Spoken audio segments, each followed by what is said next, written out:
Welcome to another week of Unfuck Your Startup Weekly Workshop. He's a LinkedIn strategist that top tier leaders turn to when they want to build influence, drive engagement, and generate leads. You can't be great at LinkedIn just making up stories sitting in your house. People assume that everyone is going to read every word. The classic maxim for social media has always been do cool shit and document it. And that very much applies to LinkedIn. We have a special guest today, Alec Paul. This can be called Unfuck My LinkedIn. Definitely. Alec Paul, my man. Hey. Welcome to the show. Well, thanks for having me. Hey, Max. I saw Max say hi in the chat. Yeah, that was a nice compliment from Sam. Rick Rubin. I never thought about it that way, but that's about as highly complimentary as you can get. Yeah, I love Rick Rubin, and that pretty accurately describes you. Yeah. I don't make into the music, essence, but I sit behind. Yeah, exactly. It's like what does Alec do? Well, he doesn't write for me, but he's like, that's very true and very yeah, good to make clear as well. I would never want to take credit for any of that. Yeah, but it's like, it helps with idea generation, helps nail the hooks, helps sort of look at what hasn't been working, does the sort of calendar, content calendar. So yeah, and is worth every penny. If I was looking to go from good to great, and Alec was a move to do that. So today we're going to jump into exactly what you need to be doing to crush LinkedIn, coming from the person who is running more big LinkedIn programs than anybody, this man right here. So, and not only that, I want to add that Diana Ross, our CRO here at Retention, just started posting with the help of Alec. She's now on our weekly calls. And if anyone wants to head over to Diana Ross's account, I think this is a great testament to this idea that great content trumps everything. Because she's literally started posting. She has 20,000 followers, which isn't huge. It's 1/5 of Adam's audience. And she's been getting 1,000, likes, hundreds of comments. And someone said, Diana Ross, how can you go wrong with that name? I cannot disagree with that, Mark. And Mark Mack, how can you go wrong with that name? I mean, that's a great name too. Okay. So first thing we're going to do before we get into the discussion with Alec, we are going to hop into our pitch slap. As all of you know, this is how we start the show. Somebody is going to come up. In this case, it's going to be John Zemba from Sales Table. We do not call people up randomly anymore. If you would like to pitch your product next week, email producer@rb2b.com. I dropped it into a chat. I will take a look at all your companies and pick the one that probably fits the best for the audience here. And by the way, I love reminding the audience, we are speaking to you. You have the opportunity to pitch your product to 531 people live. So next week. Next week. If you want to do that, email us and you might get picked. So Sales Table, it can be a complete sales enablement and LMS solution. And you could quickly launch AI-powered training, role plays, coaching, but it's also fully customizable. So you could pick and choose, pay for only the tools that you need. Over 120 customers, they're cutting deal cycles by 15% and boosting closed won rates by 20%. And so your chances to win those deals and prevent them from slipping, they improve when your reps can be sharp in their messaging and relaying that value to your prospects. So a couple of weeks ago, I got an email saying that a new training had been assigned to me in Sales Table, and I'm going to share with you here, if I could, give you a little taste of what we do. Sorry, I'm trying to figure out. There we go. Sorry about that. Here we go. So I got to sign this training here. Could everybody see this? Yes. Yep. Okay, so I got this training. I got an email notification. Got this training a couple of weeks ago from my boss, CEO, co-founder of Sales Table. His name's Suresh. He said he didn't have to say anything. Just clicked a couple buttons, so I know I got this training. So I go in. I use the built-in video tool, submit my elevator pitch for 60 seconds here, and then I'm graded instantly by the AI sales coach here to know exactly how I did. As you can see, that first attempt, not so great. But what's great for me as the sales rep, I know immediately here when I click details, why I got this rating, how I can improve, and then apply that to the next. So I got to redo that as well. Didn't do good on that first one, but applying the AI sales coach feedback, almost 4 stars across the board. I mean, who wouldn't want the second rep to make the cold calls for them over the first rep? That's Sweet. awesome. We got a question in here. Is this like Gong? It's different from Gong. It's not going to evaluate live calls. The key is being prepared before going on those live calls, so you're making the most out of those opportunities. So you're getting that practice in before executing it on the live cold calls and the live meetings. Let's get to the discussion here. So, Alec, I don't want to break any NDAs, but you have helped some major names like Adam, like Diana, Sam Jacobs. I think we can call out. Sure. Achieve incredible results on LinkedIn. In your experience, what is the single biggest mistake people are making when they're crafting their posts?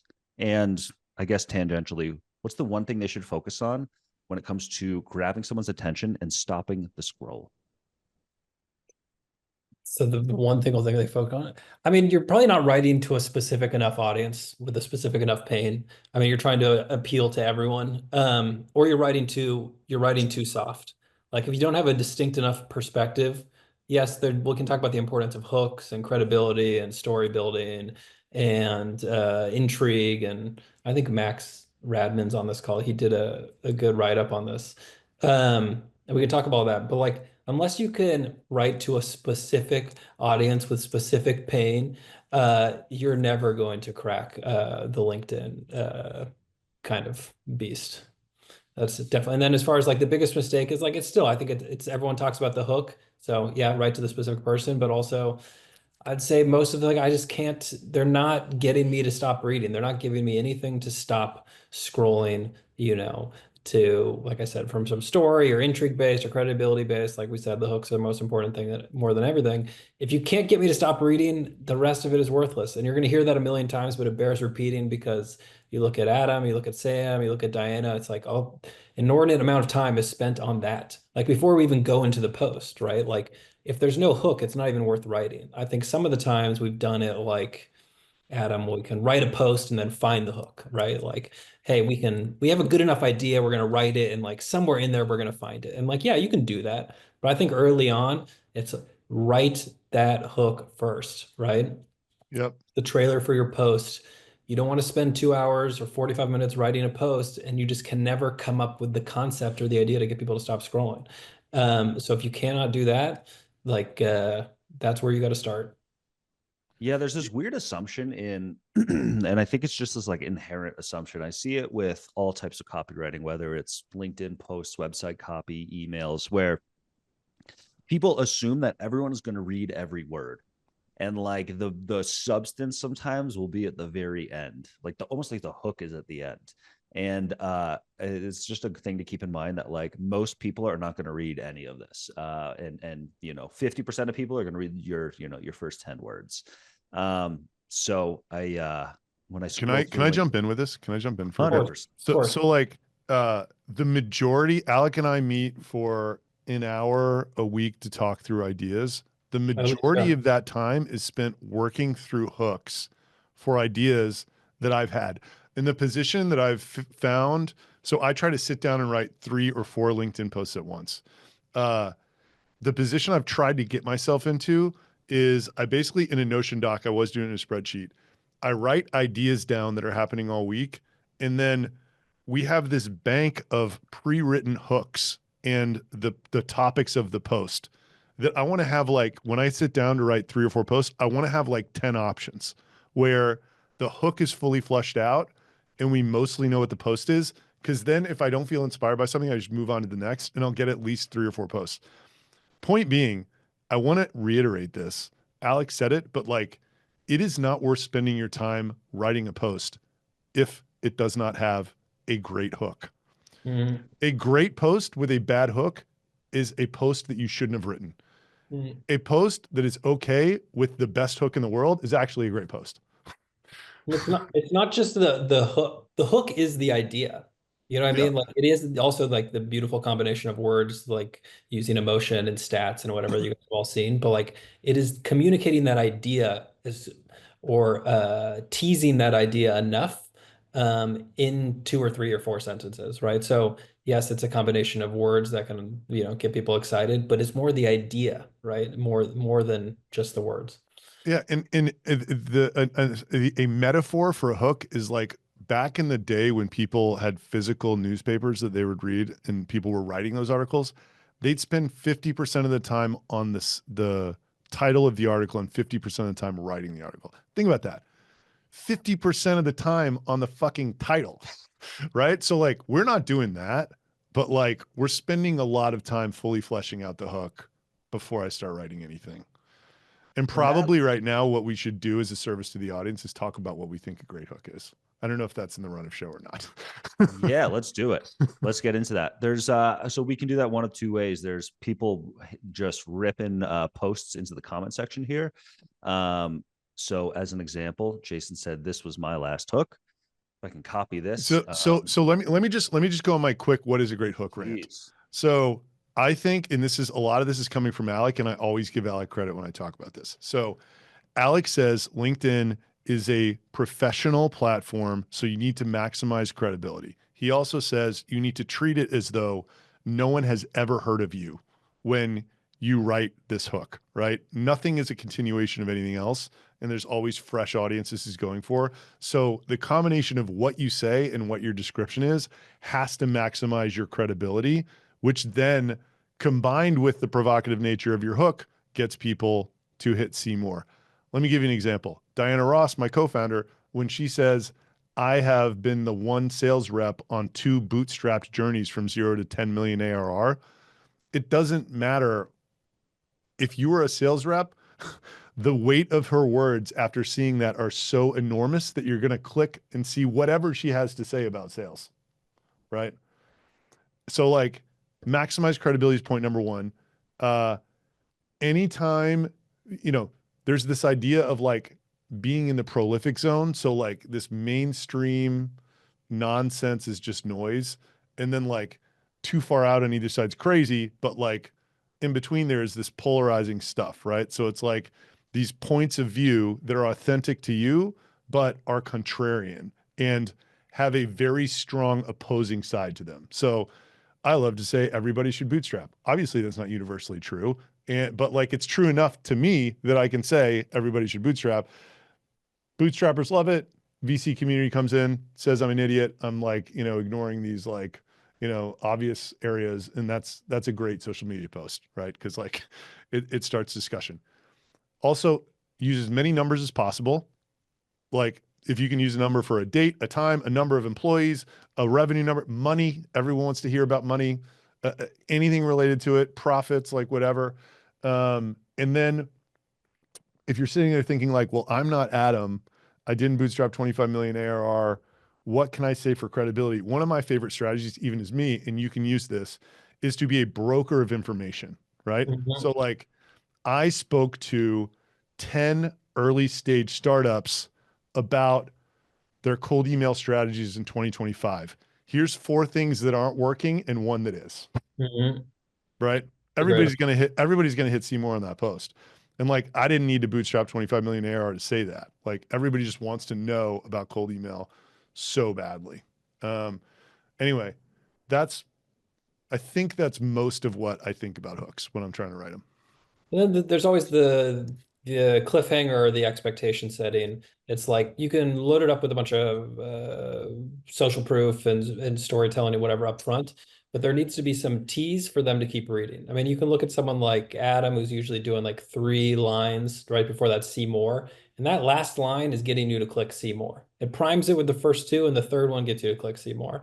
Yeah. You can do that with some kind of cliffhanger. If I was a startup founder, here's how I would grow to 0 to 5 million, whatever. Like that gets you to click to read more. And then the other way to do it is I think I saw someone post about it. I think it was, I'm going to reference Max again. It was like, there was a good one he had recently about like CEO friend of mine just shut down his startup after 12 years. He had raised over $30 million. Even the co-founder's families put in $2 million. He tried to hire me, like saying soon we'd be worth $1 billion.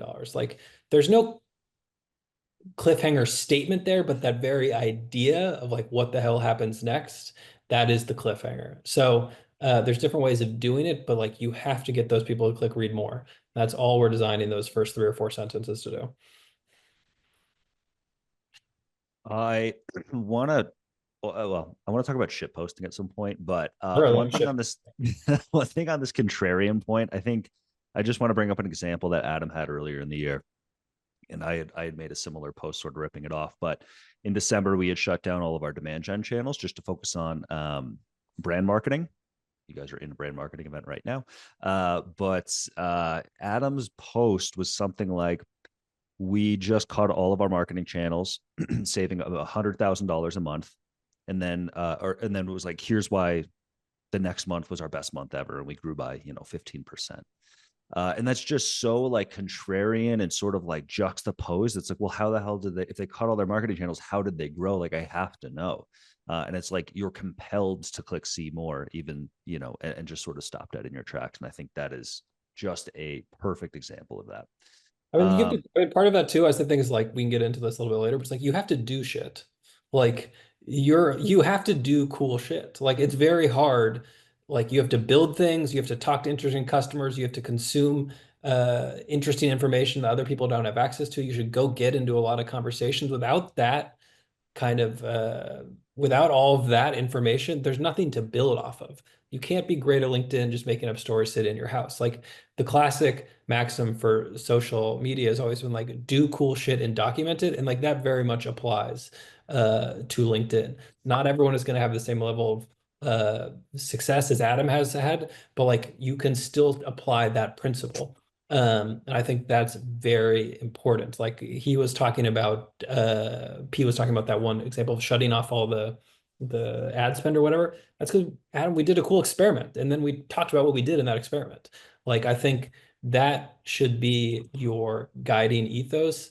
Is well, you are a journalist, right? You are a business building journalist. You're not Mr. Beast, like you're not staring at the blank page. You're building cool shit and you're talking about how you do it. It doesn't necessarily mean work in public and you need to talk about your churn numbers and give away all your revenue numbers, but like you still need to go out there and do things that face customer problem. Not that it doesn't work, but like, and then tell us what's going on because everyone on LinkedIn is there to I mean, for lack of a better term, is there to make more money. They're there to grow their business. They're there to network. They're there to learn. They want to know that you have credibility and that you're someone that they should be listening to. So that's the easiest way to communicate that.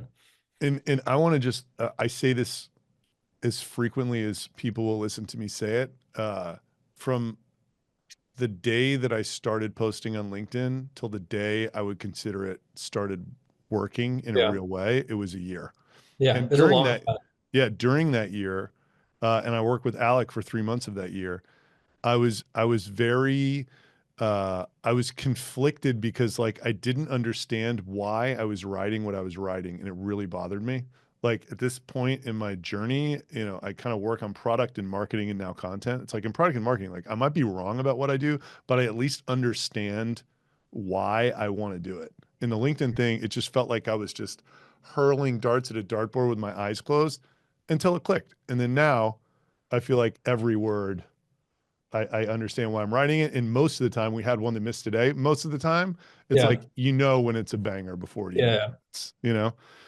Yeah. Even But at this stage, we still miss, yeah, Like, yeah. Today was a surprise. It it was was a like this surprise. post about John Mackey, the founder of Whole Foods, who said Yeah. that like VC ruins businesses. It was aligned with me. It was this famous guy, and like it just didn't get any love at all. Very strange. you can usually tell like pretty quickly, right? Like within the first hour or so, you can Sometimes kind they of, change it up. It used to be the first 60 minutes you could track. If it wasn't tracking one like a minute for the first 15 or 2 or 3, then it wasn't going to hit. And then, they'll change stuff. I think it's a good point of like the algorithm. You can't live and die by the algorithm, but it is a phenomenal feedback mechanism.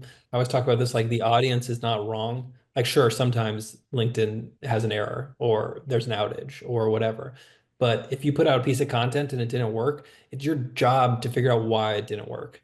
Like you have to have a theory on what happened and why in order to get it better and to continue to test and iterate, right? So like LinkedIn is the best feedback mechanism on the planet for your message, for your content, for everything, for your bigger picture narrative. So I think that is very important to lean into that, not just complain about like, oh, this didn't work because the algorithm, blah, blah, blah. It's like, if it didn't work, is the audience don't like it, you did something wrong.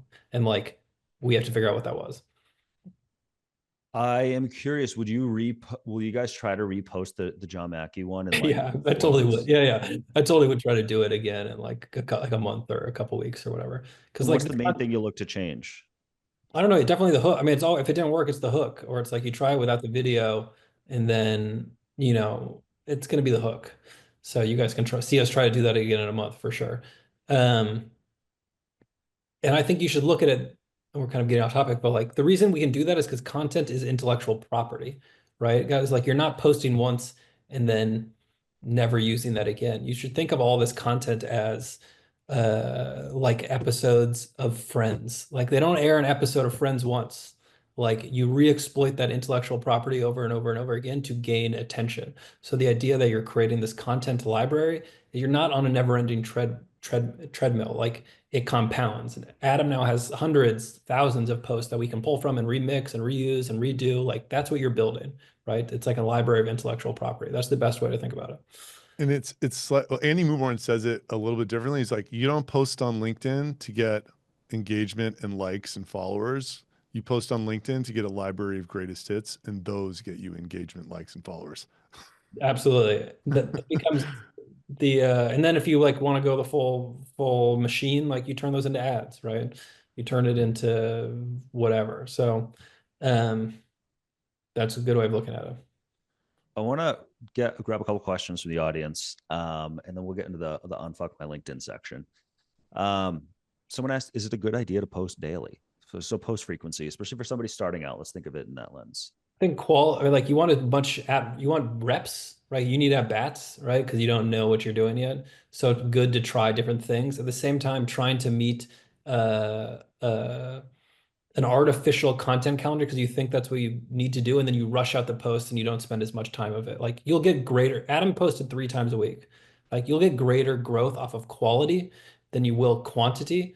Like again, it's a hard balance, but because your growth comes at the upper 2%, right? So it's like if you can put a post that does one post once a month that does 1,000 likes is going to give you way more than one post every single day that does 20, right? So that's kind of how you want to balance it. You want the reps, but it is a quality over quantity game, at least now. It wasn't always like that. I like to think of it like like an artist, like a musician. If they put out 100 songs and only 1% of them were good, you're probably never going to listen to an album or a new song when it comes out. But if they put out, 5 songs a year or whatever every few years, and like 3 of those were just killers, you're going to listen to virtually everything they put out. And whether this is email or we're talking about music or LinkedIn posts, like the worst thing you could do is develop the reputation for being white noise for your audience, no matter what medium you're in. Yeah, you start to get ignored. Definitely. One other question in here, Ryan Barnett asked, this is call to action related. Does the content posted on LinkedIn need to stay on LinkedIn? He says, I hit read more on nearly all of Adam's posts. Excuse me, I've bought RB2B, but I don't recall if there were call to actions on the post itself. Are there links to podcasts, webinars, contents, or is that too much friction? No, it's fine. You can do it. I would just be very sparing, do it sparingly. Like, what was the name? What's the name? Gary Van. It's like the jab, jab. What's the phrase? Jab, Oh, jab, like hook. jab, jab, right hook. Yeah, yeah. But it's like give, give, give, take. Like early on, you just want to give. You don't want to be taking anything from them, right? So it's like you're not going to be sending people like, "Hey, this is all cool. Go buy my shit. This is all cool. Go buy my shit." Like that doesn't really build the right. That doesn't build affinity with the audience. That doesn't mean at some point you can't sell, but early on, especially, I would be much more focused on giving and looking at it as a 6 to 12 month investment and testing occasional calls to action. And then using Adams as an example, we've definitely gone through periods like at our B2B launch, we pushed it super hard. For like 6 months, we pushed it really hard. We're pushing it less hard now. For a while, we'll push the webinar or we'll push the community. So I think you want to use it sparingly, or strategically, I think is the best way to talk, think about it. And there's so many good questions. I'm trying to it's just Yeah, there's I'm a lot trying of to good. answer some of them. Yeah. So another thing I wanted to say was like, the thing that I think about, it's like you gotta just like try to make the best stuff you can. And over time, people reading several posts of yours, they will click to visit my website to see what you do. Absolutely. Like like all of the traffic to RB2B is from LinkedIn, and that is what it's from. It's from people like reading through my posts, being like, "Oh, like I kind of like what this guy has to say.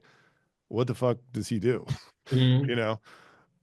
So if you don't have visit my website as your call to action underneath the description of what you do, you're doing yourself a huge disservice. I would get off this call. The second you get off this call, go do that if you plan to post on LinkedIn, because that is an unbelievable source of traffic for you for when you unlock this content. Yeah, another point on that is like Adam made our, not everyone's going to be able to do this, but it's just something to note that I think is important depending on who you sell to. Is like Adam made the company a character in his content, right? RB2B was a full, just like Adam was a character, RB2B was its own character, right? It had ups and downs, it had a launch, it had setbacks, we different learn, and that gave us a very organic way of promoting RB2B without actually promoting RB2B. We just talked about it. So Yeah. And you by don't the way, right now, I hate RB2B. In reality, like we just hit 5 million. I fucking hate it. and I'm sure we'll be talking about that very soon. Yeah. But like if you can make your company a character in your content in a way that doesn't feel like you're saying, "Hey, go read our blog post," but that's very organic. That's another kind of like hack for how you can talk about your company and drive traffic offsite without having to constantly say, "Hey, go visit my website." And like all good characters in any story, like you don't want to just see it succeeding. So like just sharing the Sure. successes, or even when it's failing, pretending like it's succeeding, is not going to do you any good. You want the character to go through, I mean, hardship. I mean, you don't if it's a business, you don't want it to go through that, but like it's going to. That's the reality. That's why we're all here on a podcast called Unfuck My Startup, right? So And can I say one more thing? I think when you get really advanced with LinkedIn, like I think when you start writing, there's like templates you can follow, which I was doing, and it's like listicles with a TLDR or something, and that like just helps people. It's like getting them to click see more and then stay on the page is basically it. And then as you get better and better, storytelling is your ultimate superpower, because that's what everybody wants, and that's what really emotionally moves people, and that's what really sticks them on the page better than anything else. So I've just tried to get better at that. Like if you look at what my monthly updates have turned into now, it used to be like fact, fact, fact, fact, fact. If you look at like some of my quote unquote competitors that build in public, it's like boring, dry blog posts. But like I've gotten to the point where I hardly talk about anything. I like talk about like the emotional journey of how frustrated I am that we're stuck again, you know, Mhm. which like I think is more relatable than like, oh yeah, we, hired 3 SDRs and let go of one. And, you know, so yeah, that's a little additional nugget that just came to mind. I I pulled up 5 posts that people have been dropping in throughout the show. Thank you, everybody. So we'll get to cover a few here. Before we get to that, so we have sort of soft launched, I mean, I guess now hard launched, a community called RB2B Insiders. We do a ton of stuff in there. We have live events where it's like, interactive. We do AMAs with high profile people. We have courses. We do all sorts of feedback in there. But one thing that's in there that the community members love is our LinkedIn section of our community. And what's in that section is a LinkedIn secrets course, which is really all of Adam's learnings, a lot of which came from Alec over this journey of growing his LinkedIn audience. And I see there's just a ton of questions rolling through here. Of course, we can't get to everything, but I hope this course will really help answer a lot of questions and accelerate everybody's sort of journey here.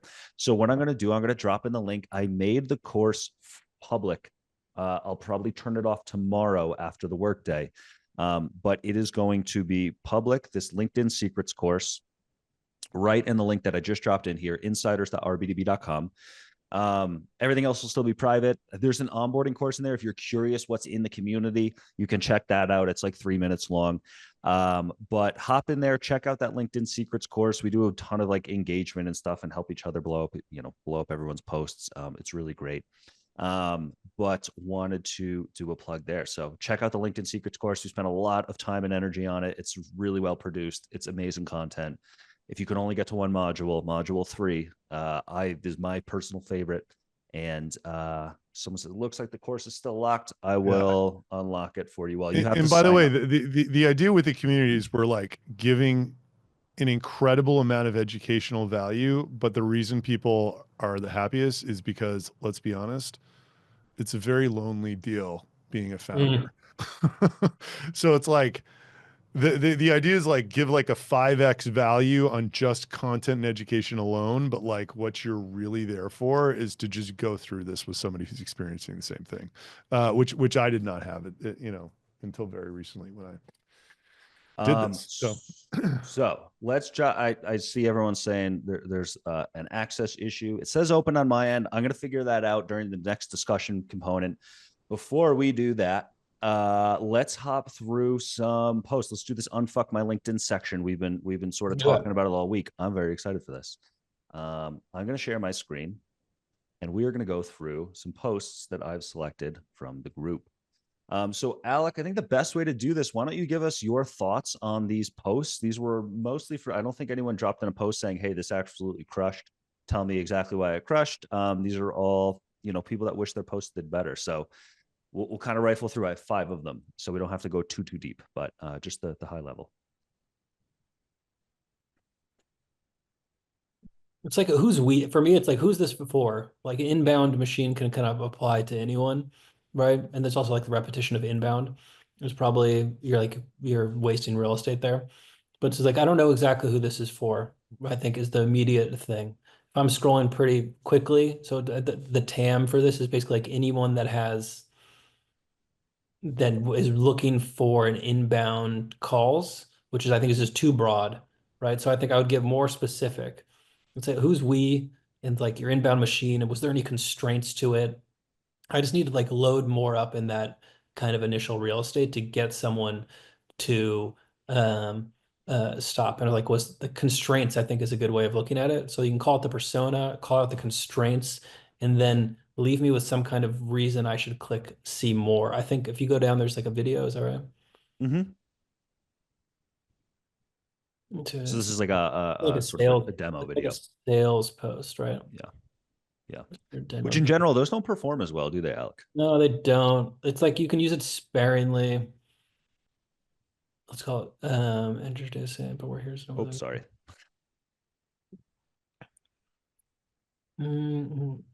It's just too sales. It's I think probably just too salesy. Like the way I would have done it is to write like a big post about how you built your inbound machine, and then if you did it using your product at the end, I would then tease that product and like offer proof for one of them to see it or whatever. But I would bury it. Like a lot of unless you have like a very compelling video, like a demo is gonna be harder because even just like the word demo, people feel like they're being sold to.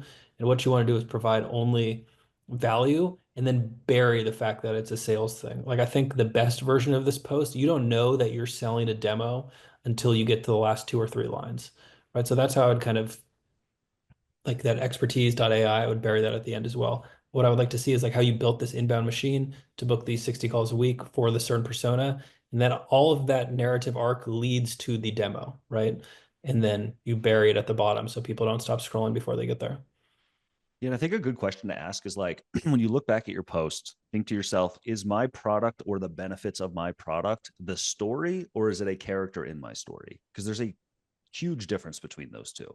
And this one, I would say it's definitely the story. Let's hop to another one.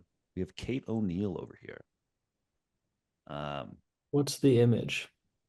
Okay, explicit. Excellent. Here's a great example of how my communication was objectively reviewed automatic. Is it a product? Is it a product post? I don't know. Good sales in every job.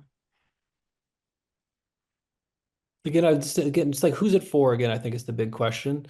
Excellent communication skills are probably just a little bit broad, but in the experience skills of the person reviewing your performance. Sorry, I got to read it really quick.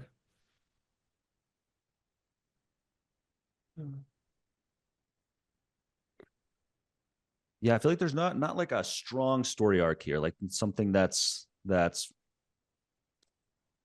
I like think almost summarizing it in that first sentence? I like would lead with something like where poor communication led to like a very negative outcome to like raise the stakes of how important communication is, and then get into the rest of it. I think that is where we start. The the image is going to make that really difficult because it's a lot of text on top of a lot of other text.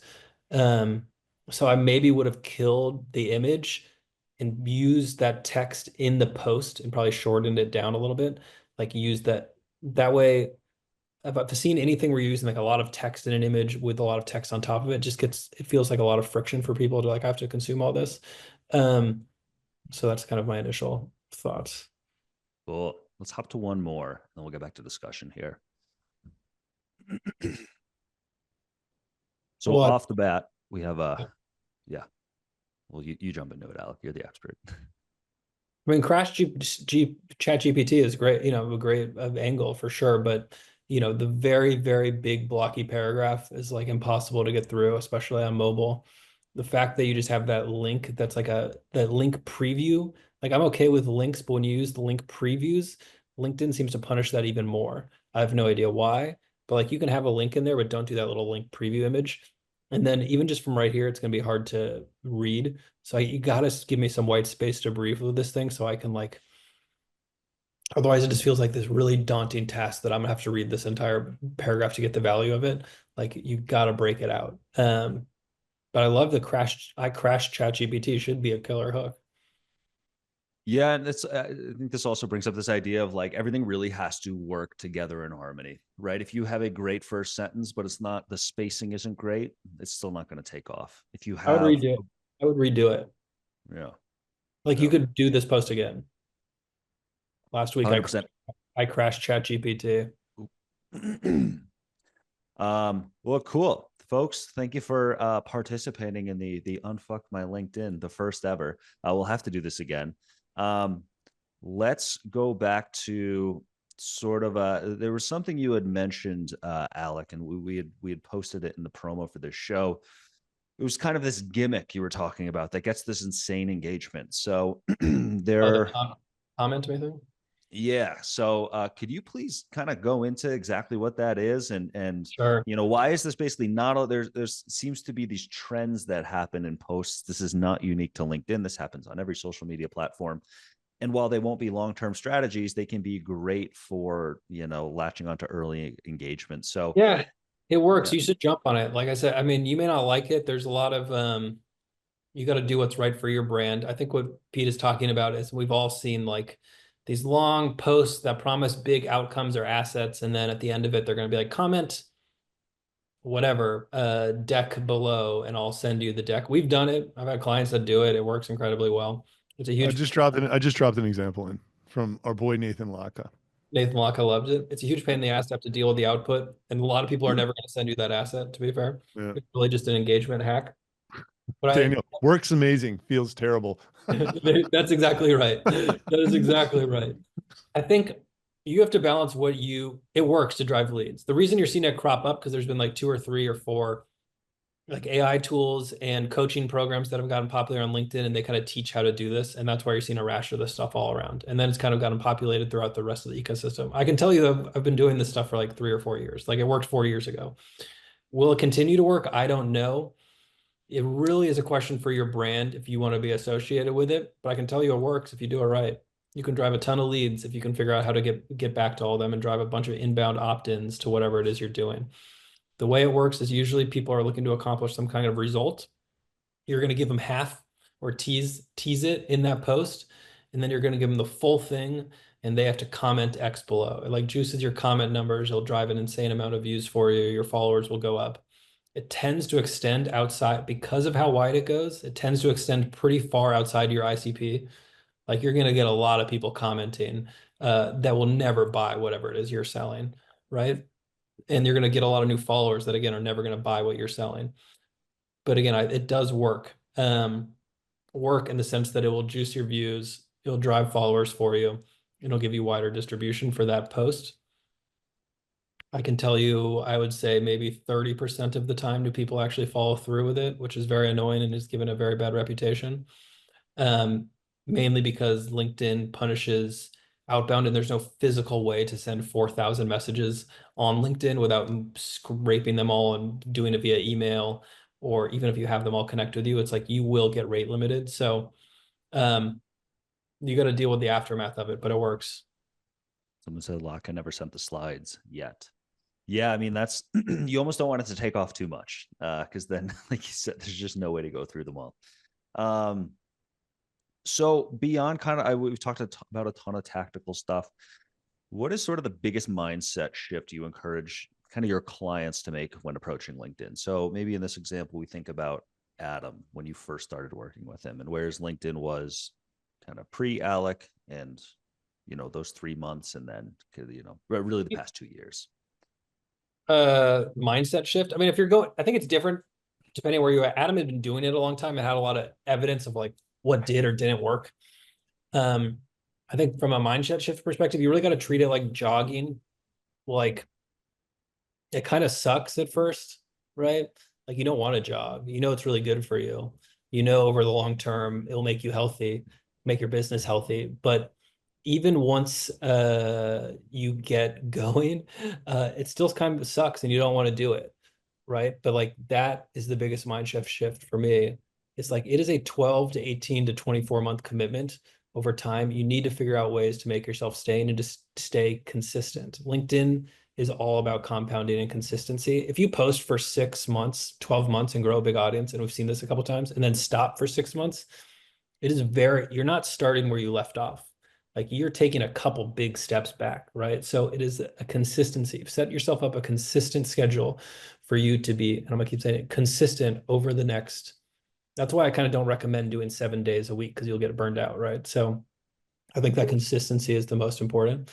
I mean, the advanced level stuff would be like you have to find your big picture narrative of who you stand against, whether that be like little micro narratives like Adam with 6 Cents or predictable revenue playbook or inbound led outbound or VC's bootstrapper or their work in public. Like all of those things are different narratives that we've told over time that have developed their own language and storylines and some of that stuff is found organically, some based on what the audience respond to, but some of it's kind of plotted out.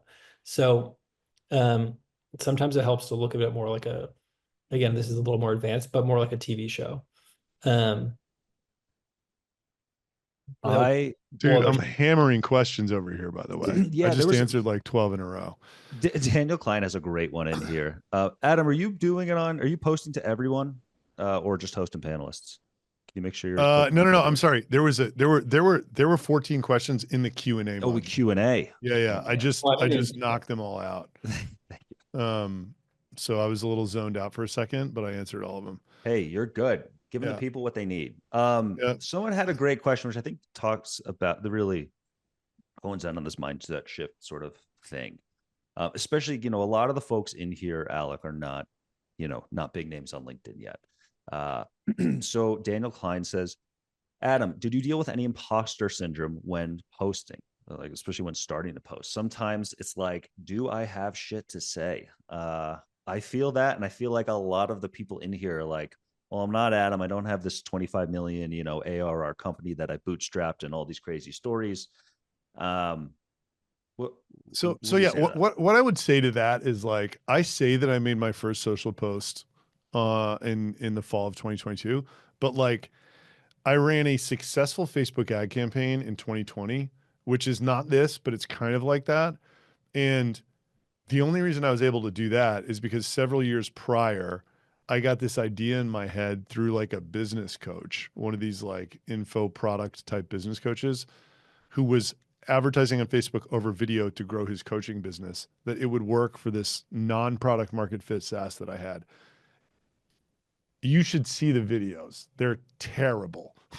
I was so bad at it that I was down in Argentina. This is when I met Helen. I actually hired this influencer guy in Argentina to teach me how to be better on camera and like do this stuff. So like this has, so long story short, at that point, when I was like hurling this, not like, I look at it now, it's like, what was I even talking about? Like, why would I have ever thought that somebody would have wanted to see a Facebook ad about this?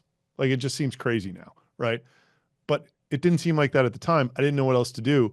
At that point, I definitely felt like, this imposter syndrome, right? Because like the business coach just telling you, get out there and do it. He's giving you some stupid like 4-part strategy, and then like you do it and it just obviously doesn't work because like that's their whole game. And yeah, it's humiliating, but like anything in life, you know, everyone who's really, really good has this really long backstory getting there, right? And mine is no different. So yeah. Yeah, it's all the long game. I want to, so I quickly want to ask. It looks like I see a ton of people flooding into the community. You do have to sign up for like a free account so you can access it. Can someone just confirm that that is working? So insiders.rbdb.com. I saw like 50 people. Yes, it works. All right, beautiful. So everyone, once again, insiders.rbdb.com. Yeah, it says locked, but the LinkedIn Secrets course will be open. You'll see a little graduation hat there, Nisha. So And somebody asked for my newsletter again. I didn't want to put it in there while Pete was promoting the insiders. I just dropped the link in again. So that'll give you our 10-step unfuck my startup checklist that we believe are the 10 things you need to have figured out before you can articulate your idea to anybody. And by the way, Alec, I think you get the retention award. We have like, the amount of people who have dropped versus the peak is much lower than a normal. Normally we get a pretty sharp drop off at halfway. I think it's the beard, man. I just think beard. I think people are so captivated by the beard. They're like, it's always the beard. It's always the beard. We could talk about this stuff forever, honestly. It's just, there's so much LinkedIn stuff. And it's just such a confusing topic for people. Just Forster says yes, that's why I'm still here. Yeah, I think everyone canceled their meetings at the half-hour mark. I think that's why a lot of people drop. And Alec, you just you trumped whatever they had. Someone said, Waleed says legends retain. Oh man, let's put that on a shirt. We'll do some giveaways on that. High retention. That makes me feel small because my software products don't retain shit. Let's do a couple of questions in here before we go.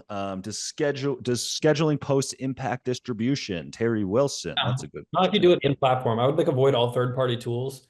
Like one of the biggest, we should have talked about that earlier, but like LinkedIn has very strict terms of service. You're building a founder brand or your audience like as a point of leverage for your business. You're going to invest a lot of time, and that means money into it over the long term. Don't risk it by doing cheap, easy hacks. Like there's a lot of automation on LinkedIn. There's a lot of post scraping. There's a lot of automated whatever enrichment and stuff like that. Like you're playing with fire a little bit. Right. You saw what happened to Apollo. You saw what happened to Seamless. They're big players. But LinkedIn is aware of every little thing you're doing for the most part on LinkedIn. So going back to his question, if you're going to use scheduling, do it with their native tool. I don't use any kind of third-party tools. So they have a native scheduling tool. Just to reiterate that everybody shouldn't impact the distribution. Like it'd be very, I know there's a lot of myths around that of like posting live, though we do post live a lot because I still buy into some of those old myths, but we've scheduled enough now that it feels like it doesn't. And obviously it'd be very dumb of them to punish their own internal tools. I think it just like when you post live, you're actually on the platform, you're liking and you're engaging, and that kind of primes it a little bit. I think that's what people see versus like you schedule it and then you don't come back to the platform for 3 hours and you wonder why it happened. It's because, you weren't engaging. You weren't engaging with your comments or other people. So.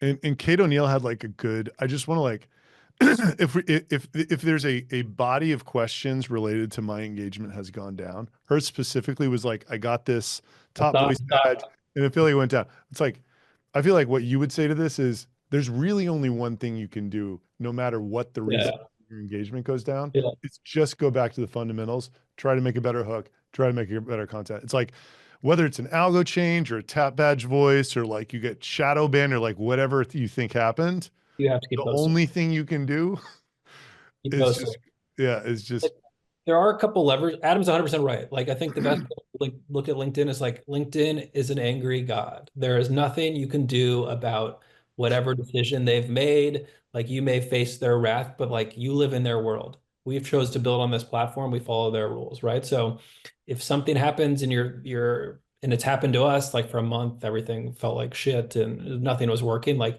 it eventually does come back, right? So I think there's growth levers you can pull, like, yes, work on your content, work on your hooks, go engage with a ton more people, right? Like that stuff really does work. That's not just um like a myth, right? Like, go comment on more people's stuff. Make sure you send connection requests. Have DM conversations. Like, a fun little trick is like, if you start DMing with people and they respond positively, LinkedIn will show your content to those people, right? So like, there's all these different levers of the comments, the connections, outbound comments, inbound comments, profile views, messages. And I would utilize all of those, as a busy executive. You only have so much time in the day, so we can't pull all these growth levers all the time, but know that they do exist and there is a way to get through it. I saw the thing about the blue badge, Kate. I've heard that before. I don't have a good answer. It seems insane to me, but you're not the first person I've heard that from. I never got one. Or I guess There was a way to get it at one point that I like was fed the instructions for, and I just like was like, I'm not doing that. Yeah, apparently it's good. Apparently they punish, man, who knows? Well, next week, folks, we're talking about LinkedIn again. We have Tom Hunt, who has had posts blow up bigger than anything I've ever seen. I'm looking at one right now. 309,000 likes, 9,700 comments, 70. I mean, I'm not making up these numbers. Let me share my screen quickly. We're going to have Tom Hunt on next week. So if you would like to figure out how the heck you can get numbers like this, we want to too. And we're all going to dive into it together next week with Tom.